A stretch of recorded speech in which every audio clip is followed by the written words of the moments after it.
যদি আমার মনে প্রশ্ন আসে বাঙালি জাতির রূপকারকে, নিঃসন্দেহে একটি মাত্র উত্তর আসবে, বঙ্গবন্ধু শেখ মুজিবুর রহমান।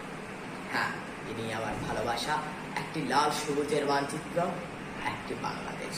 ব্যাসের চোখে দেখলে সাদা ধবধবে পাঞ্জাবির উপরে ওভারকোট জড়ানো, প্রায় 6 ফুট লম্বা এক প্রাপ্তবয়স্ক রাজনীতিবিদ, যিনি তার একটি মাত্র হুঙ্কারে 7 কোটি মানুষকে এনেছিলেন একটি মাত্র পতাকা ছায়াতলে, দেখিয়েছিলেন স্বাধীন বাংলাদেশের স্বপ্ন।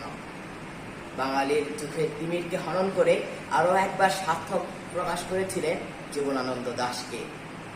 বাংলার রাজপথে আনাচে কানাচে ছিটিয়ে থাকা রক্তকে তিনি রূপদান করেছিলেন বাঙালির 30 বছরে ঘুমিয়ে থাকা এক স্বপ্নে।